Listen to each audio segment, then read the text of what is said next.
ভাই ধুতি বেটা এদিকে আইছেন আপনি এদিকে আইছেন আপনারে কামড়াবেন না আসেন সমস্যা নাই ভয় নাই আমরা আছি তো কেউ কামড়াচ্ছে না দোয়া আছে এটা ধুতি হবে ভাই ধুতি বেটা এদিকে আইছেন আপনি ডাক্তারের 3 মাস আল্লাহর দেয়া 1 মাস 4 মাস তাবলীগ করি চাক কিন্তু বড় চাক দেখো সাবধান তারপরে এই 6 বছর চলে আমি বাইসি আছি বলেন না ভাই আমরা কোন দিকে যাব তাই তাহলে ডাক্তার যে বলল যে 3 মাসের ভিতরে তুমি মারা চাক বড় চাক একটু সাবধানে থাকো বলার অধিকার আছে ক্ষমতা আছে নেই মজার বিষয় হলো ওই লোক কয় কি হুজুর আমি বাড়ি 3 সিলে দিয়ে বাড়ি একবার ধরলে কিন্তু যাবেন নাই মরে গেছে 3 মাসের মাথায়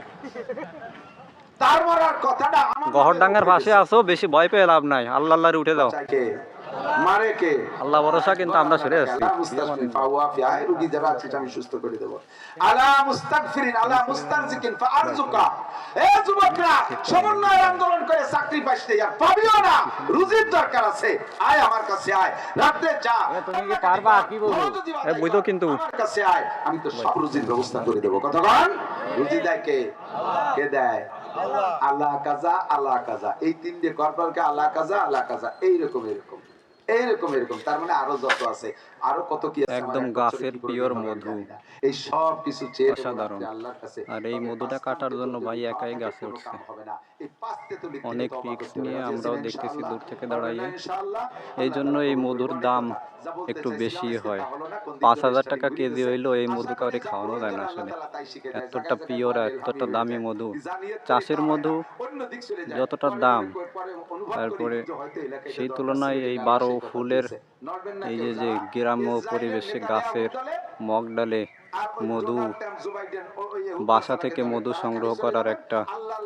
যে রিস্ক এটা সবাই নিতে চায় না আসলে অনেক সুন্দর গাছ থেকে মধুগুলো পাড়ে তারপর আমি নিজে সংগ্রহ করি আপনারা যদি কেউ নিতে আগ্রহী হন অবশ্যই সেরকম দাম দিয়ে তারপরে মধুগুলো নিতে হবে বালতি নিয়ে উঠছে লাল বালতি থেকে মধু কাটে কেটে তারপরে দড়ির সাহায্যে নিচে নামাচ্ছে আর কিছু মনে থাকে না আর তার সাথে শত্রুতা আছে বলে আমি মনেও করি না গোটা গোপালগঞ্জের ওলামায়ে কিরাম সকলে তাকে ভালোবাসে আল্লাহ তাআলা তাকে ভালোবাসা ধরে রাখার তৌফিক দান করুন বুজুর্গর ওয়ারিস বলিয়ে কামের ওয়ারিস তাআলা আল্লাহ আশা করি কবুল করুন তার সাথে দোয়া করব ইনশাআল্লাহ বালতিটা বিষয় হলো দেখেন তুমি ধরো সামনে বসে কথা শুনে এই কথার যে এদিক দাও কি ফেলাই দেবে দড়ি ফেলাই দেবে সেই ক্রিয়া হয় না মহিলারা কোনোদিনও সামনে আসতে পারবে না তারা দূরে বয়ান শুনবে ঠিক না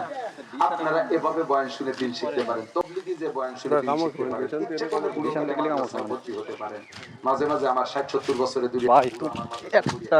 মৌলানা হয়ে যাচ্ছে ফাঁকে ফাঁকে এবার 16 বছর একজন পাগড়ি দিছি 60 বছর তার বয়স বেশি না এই বুড়ো কালে মৌলানা হয়ে গেছে ভাই ওডেন ভাই